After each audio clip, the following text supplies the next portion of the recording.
He told his pregnant wife she wasn't good enough anymore. While she was painting a nursery, he was packing a suitcase. He traded her and their unborn child for a younger model and a faster path to the top. He left her with nothing but hospital bills and eviction notices. But he forgot one thing his greatest rival, the billionaire Julian Thorne, was watching. And in the world of the elite revenge is a dish served not cold, but on a golden platter. This is the story of how a rejected wife and a sworn enemy built an empire and raised the son he abandoned. The smell of pale blue paint still clung to Eleanor Sterling's clothes, a soft, powdery scent of new beginnings. At 8 months pregnant, every movement was a negotiation, but she'd spent the entire day hanging decals of cartoon whales and fluffy clouds. She smiled, one hand pressed to the swell of her belly, where her son Oliver was kicking in agreement. "Just wait until you see it, Richard," she murmured, rehearsing the moment. Richard was late, but that was normal. His work at Sterling & Vance Financial was his everything. He was on the cusp of a major promotion, a partnership that would finally rocket them into the social stratosphere he craved. The click of the key in the lock of their penthouse apartment was sharper than usual.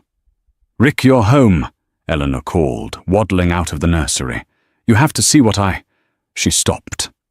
He wasn't in his usual rumpled suit. He was wearing a crisp new charcoal blazer, a silk shirt she didn't recognize, and he was carrying a leather carry-on bag. He wasn't looking at her. He was looking past her, at the imported Italian marble of their foyer. "Richard, what's wrong? Is that a new bag?" "We need to talk, Eleanor," he said. His voice was flat, devoid of the warmth she'd known for 7 years. A cold dread sharper than any pregnancy pain seized her. "You're scaring me. Did something happen with the deal?" "Is it Julian Thorne again?" "I know he's been trying to—" "This isn't about Thorne," Richard interrupted, finally meeting her eyes. The coldness there made her flinch. "This is about us. Or rather the fact that there is no us anymore." Eleanor laughed, a tight, nervous sound. "What are you talking about? Don't joke, Rick, I'm too tired." "I'm not joking." He set the bag down with a heavy, final thud. "I'm leaving you. The divorce papers will be served tomorrow." The world tilted. The paint fumes, so sweet moments ago, now seemed suffocating. "Leaving Richard, I'm 8 months pregnant. We just finished the nursery." She pointed a desperate, trembling gesture. "That's the problem, isn't it?" He sneered, and the transformation of his face from husband to stranger was terrifying. "Look at you. You're domestic. You've let yourself go. You're covered in paint. You're comfortable. I'm pregnant," she cried, the words tearing from her throat. "And I'm ambitious," he shot back. "My career is taking off. The Vanderbilt deal is done. I'm securing the partnership." "That's wonderful. So why?" "Because the partnership isn't just a job, Eleanor. It's a life. It's a certain kind of life. A life that doesn't involve this." He gestured vaguely at her swollen body. "I need a wife who fits that life. A wife who can stand next to me at the gala, not one who's nesting." "A wife?" The word was poison. "You mean there's someone else?" He had the decency to look away for a second, but his resolve hardened. "Yes, Chloe Vanderbilt." Eleanor collapsed against the wall, her hand flying to her stomach, as if to protect her son from the words. Chloe Vanderbilt, the CEO's daughter, a 24-year-old socialite known for her Instagram feed and her ruthless ambition. She's half my age, Richard." "She's what I need," he said, his voice like ice. "She understands what it takes. Her father, Mr. Robert Vanderbilt, is thrilled. We're getting married as soon as the divorce is finalized." "The divorce?" Eleanor was hyperventilating. What about the baby? What about our son?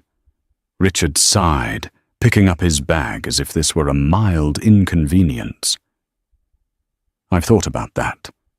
Honestly, Eleanor a baby right now would be complicated. It would look messy.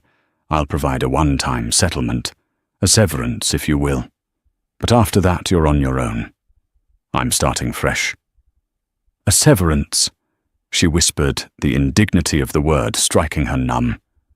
This is your child. Don't make this dramatic. He walked to the door. The apartment is in the company's name. The lease is terminated. You have 48 hours to vacate. My lawyers will handle the rest. 48 hours, Richard. I have nowhere to go. I have nothing.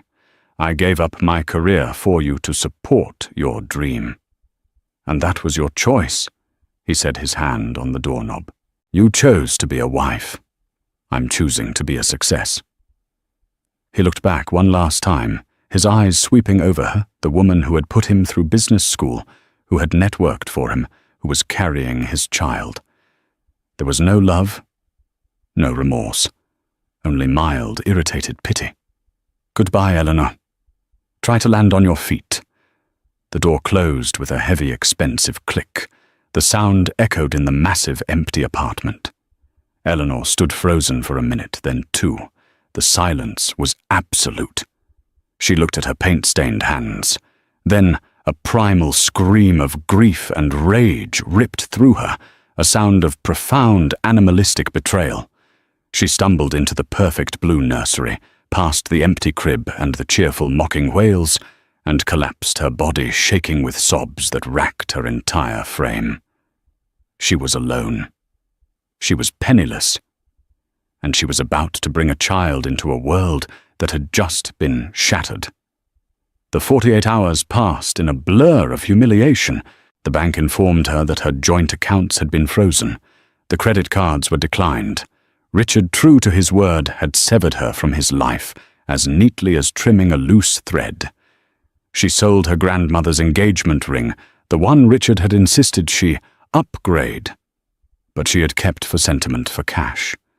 It was enough to rent a small, damp one-bedroom apartment in a part of town she'd only ever driven through with the windows up. The walls were thin, the smell of mildew and boiled cabbage was permanent, and the sound of sirens was constant. Eleanor, a woman who had hosted dinner parties for a city's elite, now slept on a second-hand mattress on the floor. Her new reality was a daily exercise in survival. She applied for low-level data entry jobs, but no one wanted to hire a woman who looked ready to give birth at any second. The severance from Richard never arrived.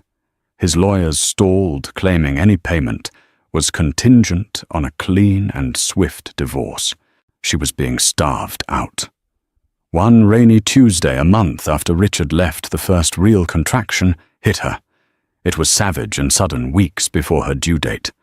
Panic seized her. She fumbled for her phone, but her service had been cut off. She had no one to call. Gripping her stomach, she stumbled into the hallway, knocking on her neighbor's door. No answer. The pain doubled her over. Desperate, she made her way down the rickety stairs and out into the rain, flagging down a taxi she couldn't afford. The ride to the public hospital was a fresh hell. The driver, a man named Mr. Henderson, saw her agony and the peeling paint of her apartment building. He just nodded his eyes, sympathetic in the rearview mirror. "You'll be okay, miss. We'll get you there." She was rushed into a chaotic emergency room. The birth was fast, brutal, and lonely. There was no hand to hold, no soothing words, just the fluorescent lights and the detached professional voices of the hospital staff. Oliver was born at 3:01 a.m. He was small, shockingly small, but he was breathing. As they placed him on her chest, his tiny, wrinkled face slick with birth, Eleanor felt a surge of love so fierce it eclipsed her despair. "It's you and me, Oliver," she whispered, tears streaming down her face. "I'm so sorry, but I promise I will never, ever let you down." Because he was premature, Oliver was taken to the neonatal intensive care unit, NICU. Eleanor was moved to a shared recovery room. The next morning, frantic to see her son, she shuffled down the hallway to the NICU. She stood outside the double doors, watching through the glass as nurses tended to the rows of tiny incubators. She was a wreck. Her hair was matted.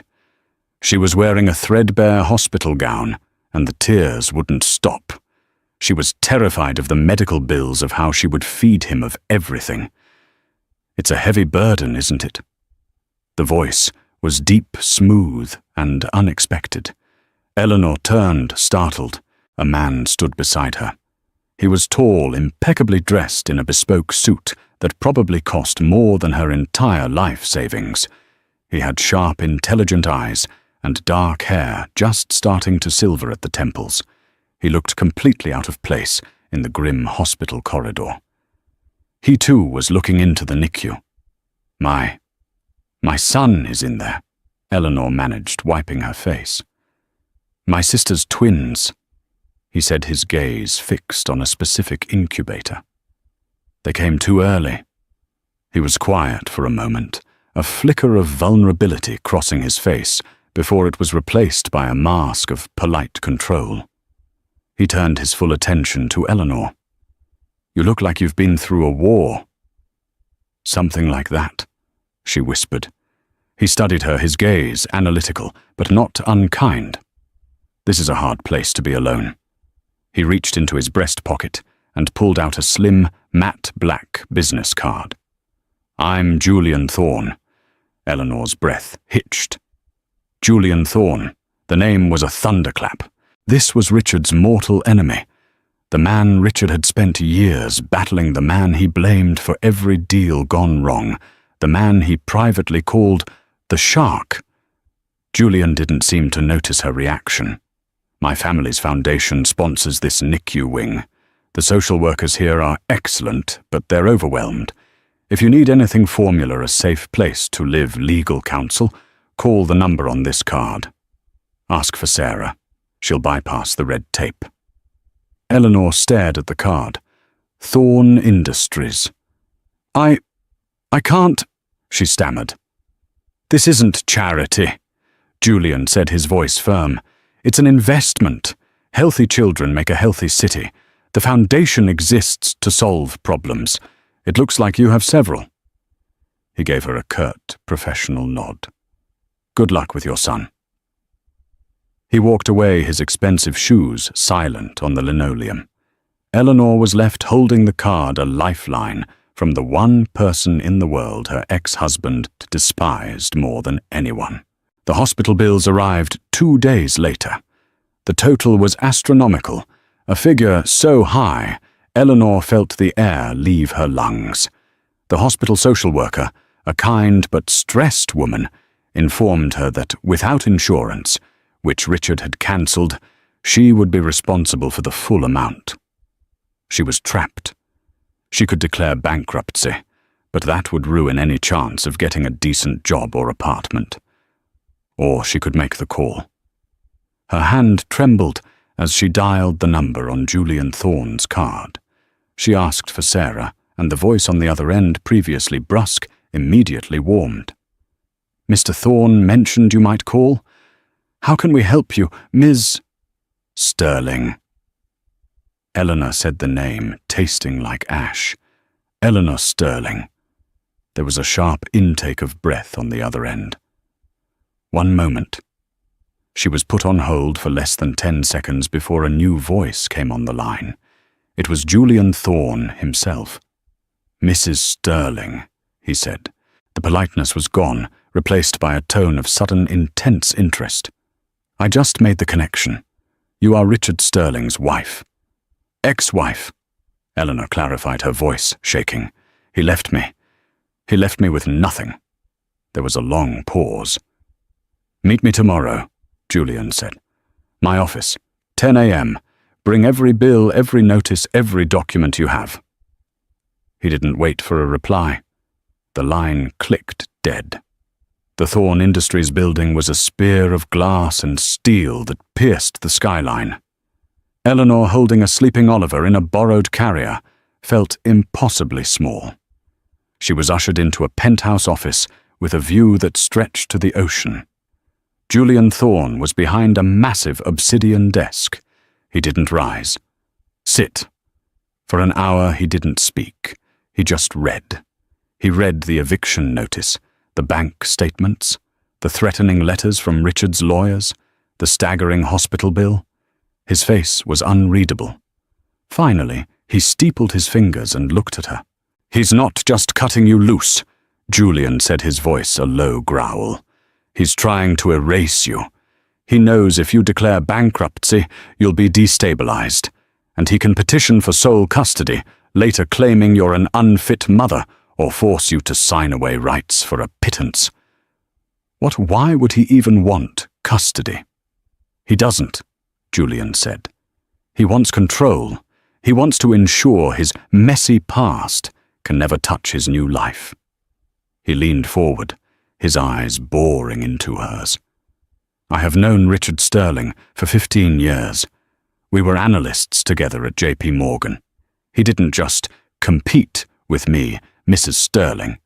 He stole my proprietary algorithm, passed it off as his own, and got me fired. It almost bankrupted me. I had to start over from scratch." Eleanor was stunned. Richard had always painted Julian as the villain. "Richard is a parasite." Julian continued, his voice dangerously calm. "He attaches himself to a host, drains them, and moves to the next. You were his host. Now he's attached to Robert Vanderbilt." "So what happens now?" Eleanor whispered, clutching Oliver closer. "Now we destroy him." Eleanor flinched. I don't want to destroy him. I just want to survive. I want to raise my son." "The two are mutually exclusive," Julian said flatly. "As long as he's powerful, you are a threat to be managed. The only way you will ever be safe is if he has nothing left to take from you. And the only way that happens is if he has nothing." He slid a document across the desk. "This is a contract. The Thorne Foundation will pay all of your medical bills. It will secure you a 2-bedroom apartment in a secure luxury building downtown. It will provide a monthly stipend for your living expenses and a full-time nanny." Eleanor's head was spinning. In exchange for what? Information and loyalty. You were his wife for 7 years. You know how he thinks. You know his habits, his passwords, his private email accounts. You want me to spy for you. "I want you to provide the ammunition," Julian corrected. "I will fire the gun. And one more thing." He looked at Oliver, his expression softening for the first time. "You will also come to work for me. Not at the foundation. Here, at Thorne Industries. I'll start you in accounting where you can't be easily found. But I'll be training you myself." "Why?" "Because, Eleanor," Julian said, standing up and walking to the window. "Richard's greatest mistake wasn't just underestimating me, it was underestimating you. He thinks you're a domestic wife. I read your college transcripts while you were in the waiting room. First in your class, Economics Columbia. You're a shark, just like me. He just forced you to swim in a fishbowl. I'm offering you the ocean." Eleanor looked at the contract, then at her sleeping son. This wasn't just a lifeline. It was a weapon. "What about Oliver?" "Oliver," Julian said, "will be raised as the son of a billionaire. He will have the best of everything. Security, education, and he will never ever have to wonder if his father loves him." Eleanor picked up the pen. "Where do I sign?" While Eleanor was signing her new life into existence, Richard Sterling was living his dream. His wedding to Chloe Vanderbilt was the event of the season, a grotesque display of wealth and status. It was featured in Vogue and Forbes. The pictures were everywhere. Richard looking smug and triumphant. Chloe in a dress worth more than a house, looking bored and beautiful. Eleanor saw the photos on her new laptop in her new safe apartment. She felt a brief, sharp pang of her old life. But as she looked at the image, she didn't see the man she had loved. She saw a target. She opened a new encrypted file and began to type. She detailed every private conversation, every whispered ambition, every corner Richard ever cut. She remembered the name of his hidden hard drive. She remembered the secret password he used for his personal ledger. She was no longer a victim. She was an asset. The next 5 years were a montage of brutal, relentless work. Eleanor Vance, she had legally taken her mother's maiden name, arrived at Thorne Industries before the sun rose and left long after it set. The nanny, a kind woman named Maria, effectively co-parented Oliver. True to his word, Julian was a demanding and brilliant mentor. He didn't care about Eleanor's feelings. He cared about her results. He ripped her first 3 financial reports to shreds, forcing her to find the errors. He put her in high-stakes negotiations and watched silently as she learned to fight. "Sentiment is a liability, Eleanor," he would say, his voice echoing in the late-night boardroom. "Richard used your sentiment against you. Never let that happen again. In this world, you are either useful or you are invisible. Choose." She chose to be useful. She wasn't just in accounting anymore. Within 2 years, she was running the acquisitions department. Within 4, she was Julian's official chief operating officer. She was the one who structured the deals, the one who found the weaknesses in their competitors, the one who closed. And Julian's prediction had been right. She was a shark. She was ruthless efficient and saw every problem as a puzzle to be solved. The soft paint-stained wife was gone, replaced by a woman who wore custom-tailored suits, spoke with unassailable authority, and commanded the respect of a building full of high-powered executives. But her transformation wasn't just professional. Her relationship with Julian had evolved. It was not a romance. It was an alliance, forged in a shared goal and a deep mutual respect. He was the only person on earth who understood her. And then there was Oliver. From the beginning, Julian had taken an interest in the boy. He'd stop by her apartment, ostensibly to drop off files, but would end up on the floor, building elaborate block towers with the toddler. As Oliver grew, Julian was the one who taught him to throw a baseball, the one who read him the Wall Street Journal, simplified, he claimed, the one who took him to the Natural History Museum. Richard Sterling, meanwhile, had never once called. He had never asked for a photo. He had never sent a birthday card. He had successfully erased his son. When Oliver was 4, he came home from preschool, confused. "Andrew has a daddy named Dad. My daddy is named Julian. Am I different?" That night, Julian came over. He sat with Eleanor on her sofa, a rare, quiet moment. "He's asking questions," Eleanor said, her voice tight. "He deserves answers," Julian replied. "And he deserves a name." He looked at her, his expression serious. "I want to adopt him, Eleanor. Legally. I want him to be Oliver Thorne. I want to give him my name, my protection, and my legacy. Richard doesn't deserve the title of father." Tears welled in Eleanor's eyes.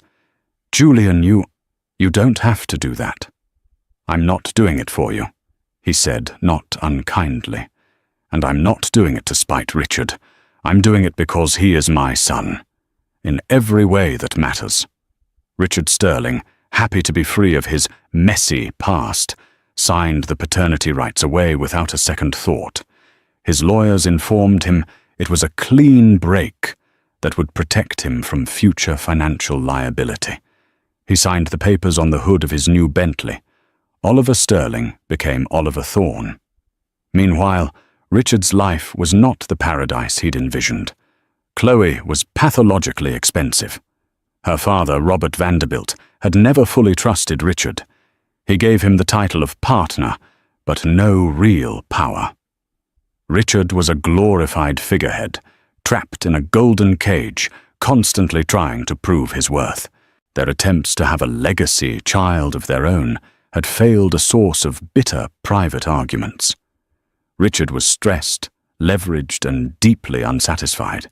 He had traded his soul for a life that was in the end hollow. The collision course was set. It would happen at the annual Metropolitan Charity Gala, the pinnacle of the city's social calendar.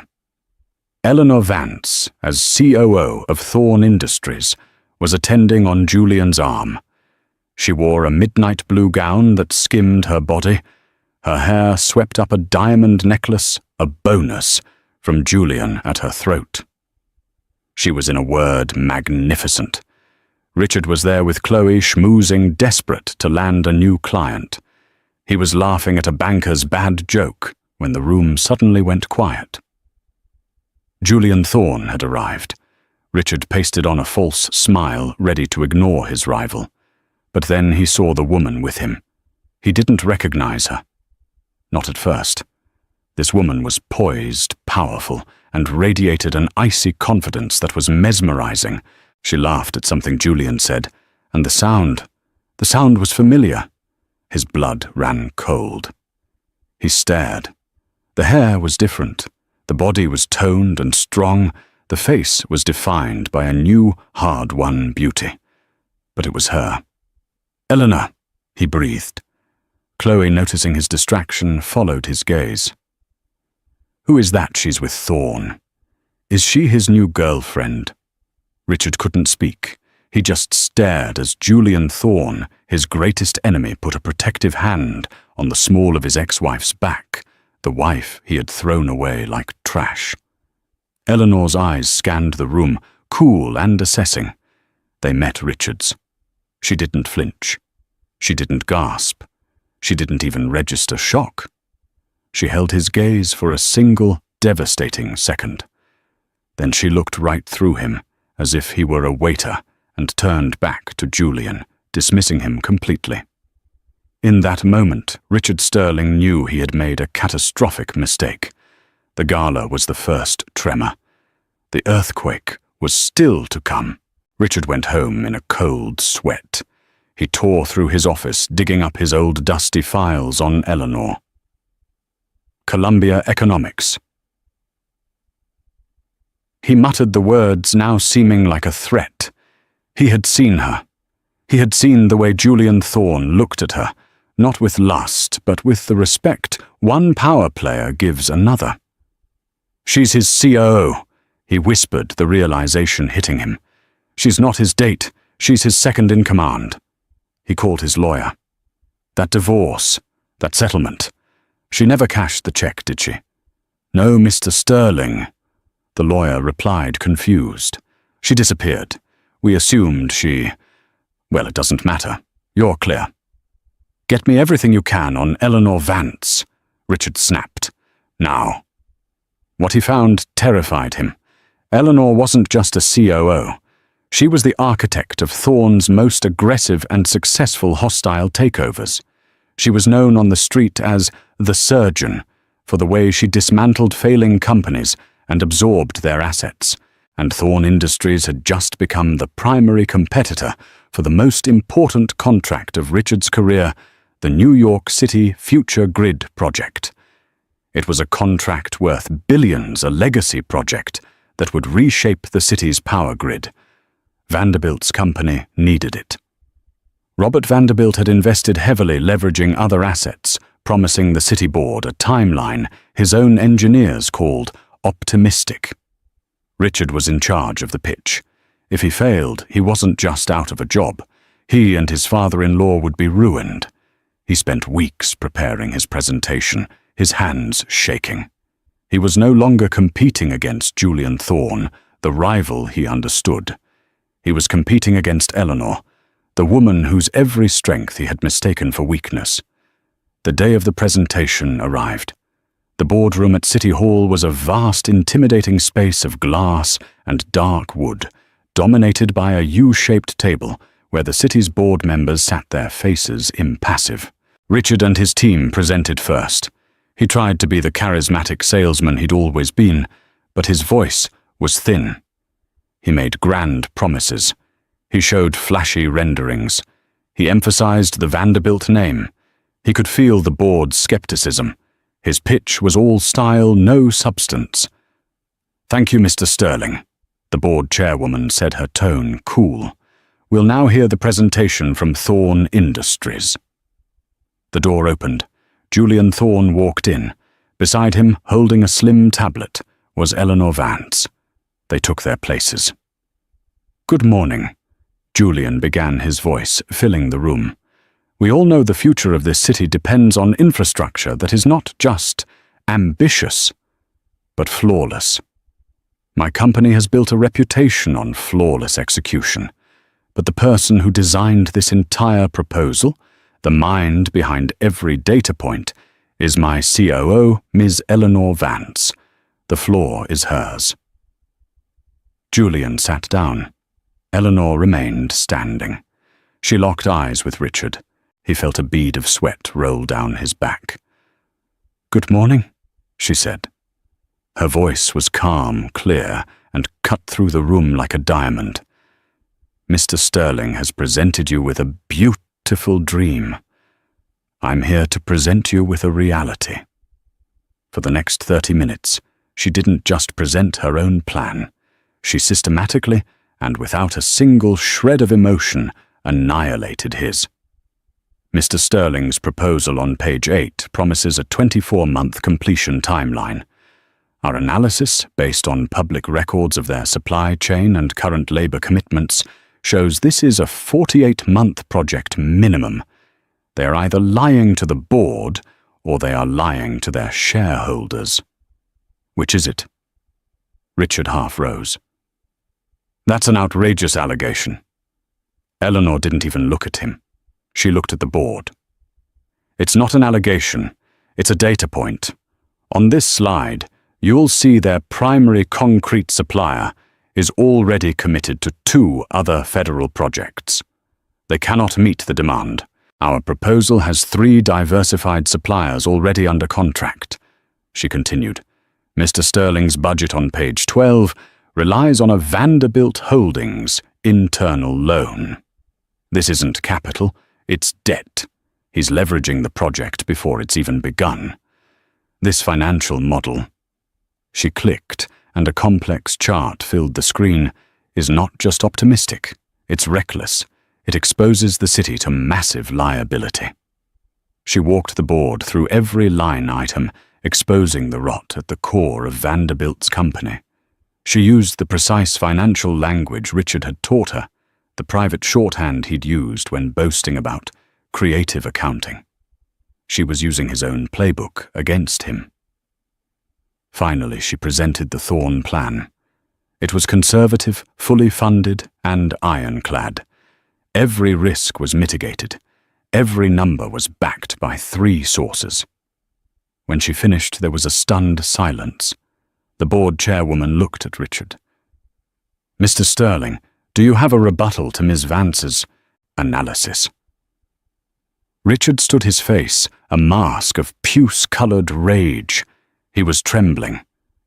This is a personal attack. She's right," a board member muttered, looking at the numbers. "The Thorne proposal is solid," another said. The vote was unanimous. The contract was awarded to Thorne Industries. Richard Sterling had not just lost the deal. He had been publicly, professionally, and utterly humiliated. Richard waited outside the boardroom, his heart hammering against his ribs. The board members filed past, pointedly avoiding his eyes. His father-in-law, Robert Vanderbilt, had already called him twice. Richard let it go to voicemail. The door opened.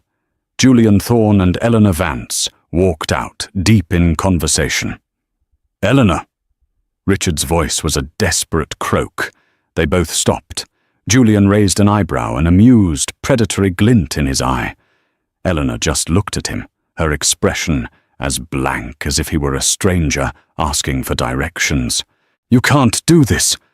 Richard stammered, his facade of power crumbling. This was a personal vendetta. You poisoned them against me." I used your own numbers. Richard, Eleanor said, her voice quiet. Your proposal was a house of cards.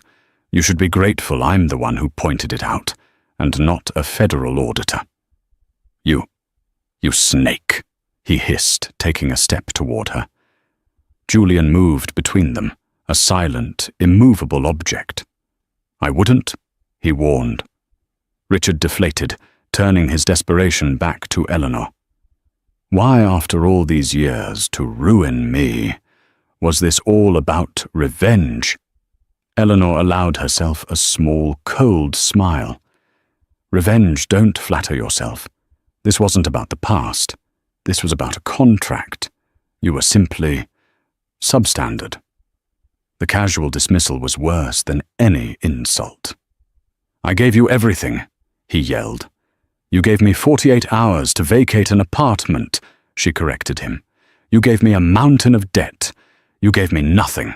Everything I have, I built. Everything you have, you stole. A terrible realization dawned on his face. This was his plan all along, wasn't it? He pointed at Julian. He found you. He used you to get to me. He turned you into this. He didn't turn me into anything, Richard, Eleanor said, adjusting the cuff of her blazer. He saw me. You were so busy looking at Chloe Vanderbilt, you forgot who you married. You thought I was a house cat. You forgot I was a lioness. Richard was breathing hard, his world collapsing. My company, my marriage. You've destroyed me. No. Julian Thorne spoke for the first time, his voice silky and dangerous. You did this. You just signed the paperwork. We just processed it. And the baby? Richard asked, his voice cracking a last desperate card to play.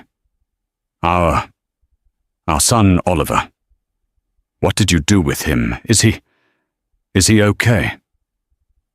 The temperature in the hallway dropped 20 degrees. Eleanor's face, which had been cold now, became arctic. You will not, she whispered, say his name. He's my son, Richard shouted. He's my son. Julian countered his voice, a lethal whip crack. He is Oliver Thorne. He's a brilliant, happy 6-year-old boy. He's at the top of his class at Brighton Academy. He speaks conversational French, and he's currently deciding if he wants to play polo or learn to code. He has a father who adores him, and a mother who would burn the world down for him. Julian took a step closer, forcing Richard to backpedal. You are nothing to him. You are a biological anecdote, a footnote on a legal document. You signed him away, remember, for free. It was the only smart deal you ever made. This was the final blow. The knowledge that his son, the son he had discarded as messy, was being raised by his greatest enemy, living the very life of privilege Richard had betrayed him for. But we didn't just come here for the contract, Richard, Eleanor said, her voice pulling him back from the brink. What? He whispered. The analysis, Julian said, tapping his tablet. While my COO was reviewing your creative finances, she uncovered a pattern, a rather alarming pattern of wire fraud, embezzlement, and securities violations, all originating from your father-in-law's personal accounts, but all countersigned by you. Richard's face went white.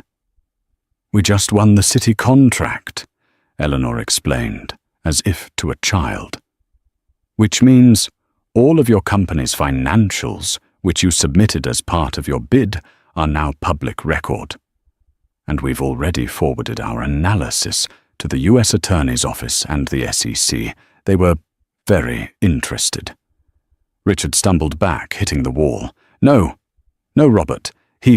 I just signed. You just signed your own confession, Julian finished. You were so desperate for his approval, you made yourself the scapegoat. And when Robert Vanderbilt has to choose between saving himself and saving his idiot son-in-law, well, he's even more of a shark than I am. Enjoy prison, Richard, Eleanor said. She and Julian turned and walked away, their footsteps echoing in the corridor. Richard Sterling slid down the wall and sat on the floor, a completely broken man. The checkmate was complete. The fallout was not a quiet crumble. It was a public detonation. The New York Times ran the story above the fold. Vanderbilt Empire crumbles. CEO Robert Vanderbilt and son-in-law Richard Sterling indicted for massive fraud. City contract awarded to Thorn Industries. The story was a masterclass in journalistic evisceration. It detailed not only the reckless financial models and blatant lies in the future grid proposal, but also included an anonymous source who provided a damning analysis of Vanderbilt's broader portfolio, revealing a pattern of leveraging and fraud that stretched back years. Eleanor and Julian watched the first televised report from the main boardroom at Thorn Industries, the same room where they had planned their attack. The screen showed a grim-faced news anchor. "We are now getting reports," the anchor said, "that the entire case was blown wide open by an incredibly detailed financial analysis delivered anonymously to the SEC and the U.S. Attorney's Office just yesterday. Sources are calling the dossier a work of art, a perfect roadmap to a conviction." Julian permitted himself a small, thin smile, raising his glass of scotch to Eleanor. "A work of art, Miss Vance. Your finest, I believe." "I simply organized the data he provided." Eleanor replied, her voice cool, though a spark of grim satisfaction lit her eyes. Richard was always sloppy. The cameras cut to a live shot. It was Chloe Sterling née Vanderbilt, emerging from a black town car, shielded by two massive bodyguards, pushing through a phalanx of reporters. She looked terrified, her face pale beneath her perfect makeup. "No comment, I have no comment," she shrieked, a different woman from the bored socialite at the gala. The scene cut again. Robert Vanderbilt, his face a mask of stone, was being led from his office in handcuffs. Richard Sterling, the anchor continued, reportedly surrendered to federal marshals at his home an hour ago.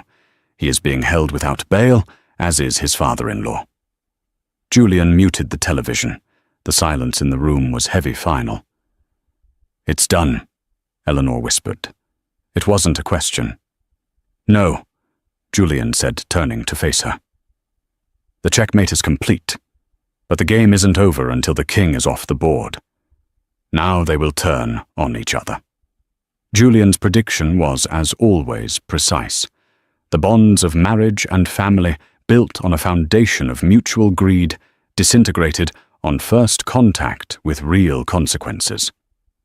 Richard, sitting in a sterile white holding cell, was given one phone call. His lawyer was already en route, but he didn't call his lawyer.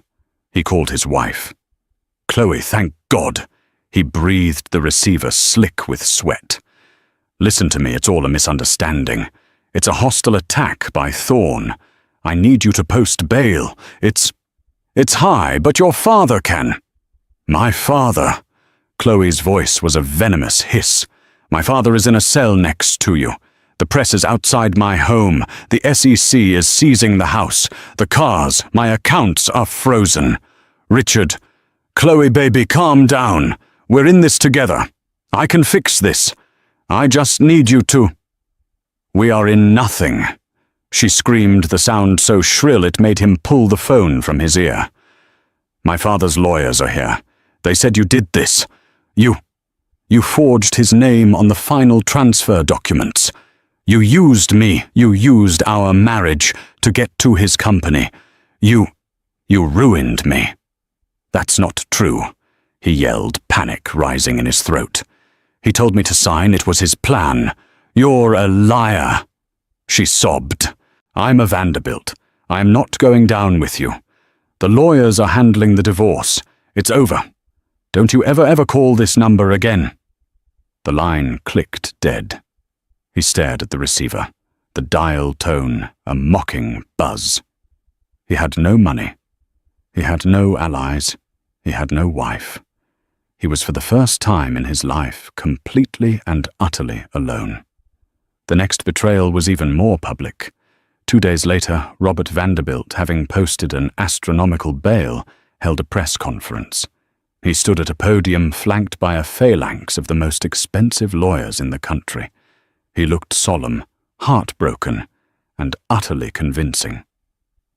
"I stand before you today," he began, his voice thick with practiced emotion, "as a man and a father who has been deceived. Abused by a trusted partner, Mr. Richard Sterling, who exploited his position and his marriage to my innocent daughter to perpetrate a heinous, sophisticated series of financial crimes." In a holding room waiting to be transferred, Richard watched the press conference on a small, grainy television. His stomach turned to ice. "This man," Robert continued, "came into my family, into my company, and systematically poisoned it from within. We at Vanderbilt Holdings were like the city of New York, victims of his sociopathic ambition. We will be cooperating fully with the U.S. Attorney's Office to ensure that Mr. Sterling, and Mr. Sterling alone, is brought to justice." Richard sank onto the metal bench. Scapegoat. He was the scapegoat. The fall guy. The parasite, as Julian had called him, was being burned off by its host. The trial was a formality, a public execution. It lasted less than a week. The prosecution's case was built on the flawless analysis Eleanor had provided. A forensic accountant walked the jury through the digital trail, the hidden ledgers, the coded transfers. Every single one, while part of Robert's scheme, bore Richard's digital signature. He had been so eager to prove his worth, so eager to be the partner, that he had personally signed off on every illegal act. Robert Vanderbilt testified against him. Chloe testified against him, weeping as she described how he had fooled her. The most damning moment came during the sentencing recommendations. The prosecution introduced a file. "Your Honor," the DA said, "we wish to establish a clear pattern of behavior. We have a victim impact statement from a Mr. Julian Thorne, CEO of Thorne Industries, detailing how 15 years ago Mr. Sterling stole proprietary data from him at JP Morgan, an act that professionally and financially ruined Mr. Thorne at the time. This was not a one-time mistake, Your Honor. This is who the defendant is." Richard's head snapped up. He looked at the prosecution table, stunned. Thorne. This was all Thorne. The judge read the statement, his expression hardening. He looked at Richard, his eyes filled with contempt. "Mr. Sterling, you are the worst kind of predator. Not one who uses a weapon, but one who preys on the trust of his partners, his investors, and his family. You are a man of profound intelligence and charisma, and you used those gifts for nothing but parasitic gain. You have shown no remorse, only surprise at being caught." The judge's gaze flickered to a separate sealed file on his desk, the one containing the paternity rights waiver. "You have left a trail of ruined lives," he said, his voice dropping. "It is the opinion of this court that you are a danger to the financial security of this community. On all 12 counts of wire fraud securities, fraud and conspiracy, I sentence you to 15 years in federal prison." The gavel cracked. Richard Sterling, the man who had worn 5,000 wholesalers' suits, just stood there, his face completely blank. He didn't rage, he didn't weep. He just deflated. The smug, ambitious man was gone. All that was left was a hollow, empty shell. Life for Eleanor moved forward.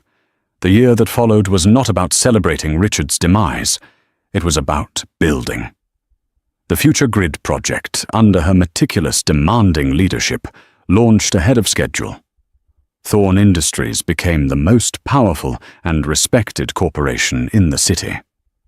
Eleanor Vance. The surgeon Tulursator was now one of the most powerful women in the country, but her transformation was more than professional.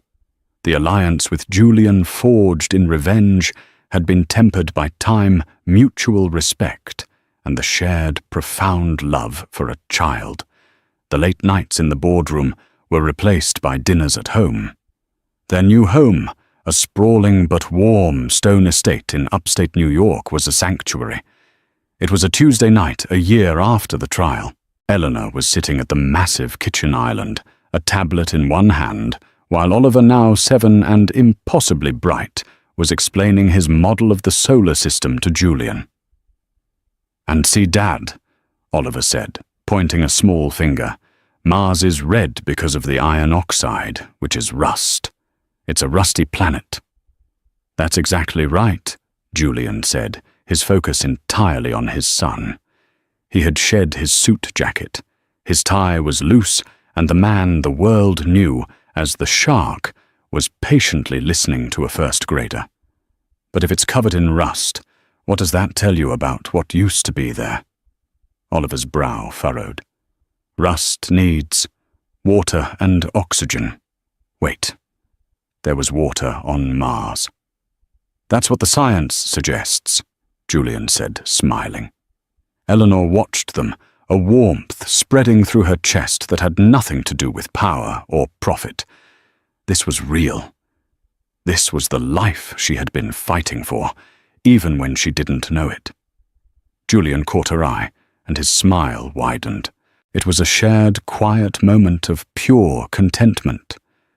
The past was not entirely buried, however. One afternoon, Oliver came home from school, looking troubled. "Mom?" he asked, dropping his backpack. Andrew's mom read him a story from the paper. He said, "My other dad is in jail. Is that Richard?" Eleanor's heart clenched.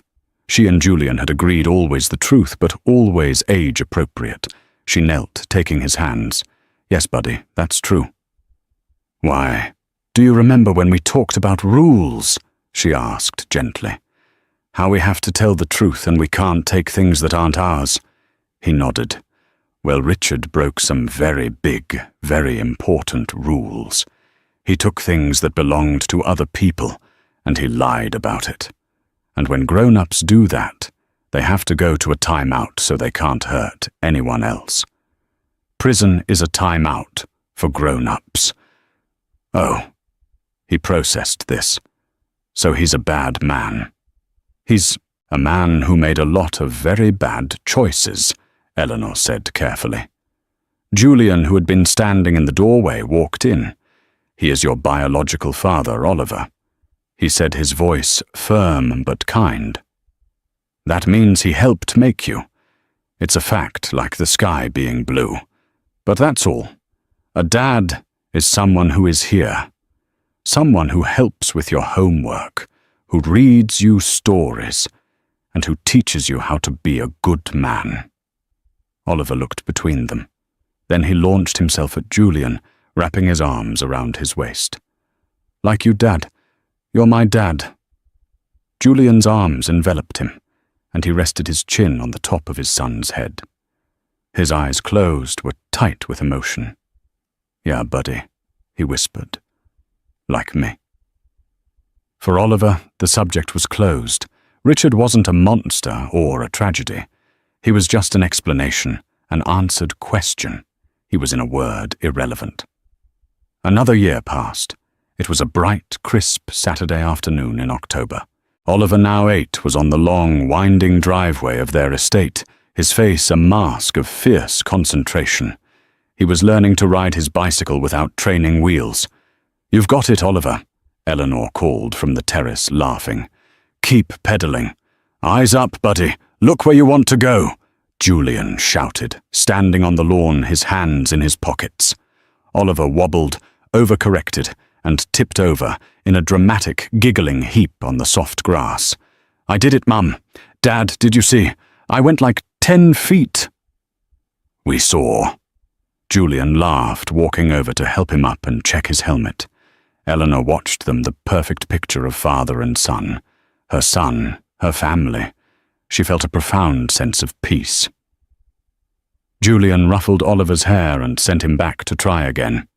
He walked back to the terrace where a small fire was crackling in the outdoor fireplace. He stood beside Eleanor, but his expression was thoughtful. He was holding a single business-sized envelope. "This came to the office," he said quietly. It was forwarded from the old foundation address. Eleanor looked at it. It was addressed to Eleanor Sterling. The return address was Federal Penitentiary, Otisville. The handwriting was small, neat, and instantly familiar. It was from Richard. She felt nothing. No, that wasn't true. She felt a flicker not of pain or love, but of a distant echo, the ghost of a different life. "It's the first one," she murmured. "He's eligible for parole in 5 years. He's probably starting his Making Amends campaign." Julian said, his voice hard. "Do you want to know what it says?" Eleanor took the letter from him. She felt the paper thin and cheap. She looked at the handwriting she had once known on love notes, on birthday cards, on grocery lists. She could almost guess the contents. Excuses, blame, self-pity, and then finally a request. Forgiveness, a photo of his son, money. She looked up. Across the lawn, Oliver had managed to get his balance. He was pedaling slowly, then, fast to his face, a supernova of triumph. "I'm doing it! I'm doing it!" he shrieked with joy. She looked at Julian, who was watching her, not the boy. His face held no judgment, only absolute trust. He would support whatever she chose. Eleanor Vance, the woman who had been left with nothing, walked to the stone fireplace.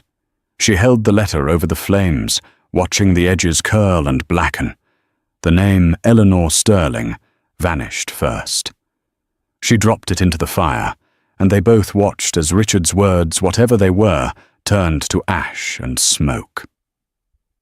"What do you think he wanted?" Julian asked, slipping his arm around her waist. "It doesn't matter," Eleanor said, leaning her head on his shoulder. "He's 6 years too late." 8, Julian corrected her, kissing the top of her head. He was too late the day he walked out that door. "Mum, Dad, look no hands," Oliver shouted, immediately, wobbling and grabbing the handlebars, laughing hysterically. Julian laughed, a deep, genuine sound. "He's going to give me a heart attack." "He's happy," Eleanor said, her voice thick. "He's so completely happy." "We all are," Julian replied. She turned in his arms to face him. This is the real revenge, isn't it? Not the trial, not the prison. This." Richard thought the prize was the Vanderbilt name, and a penthouse apartment. Julian said, his eyes tracing her face. He was a fool. He had the entire world in his hands, and he threw it away because it was covered in paint.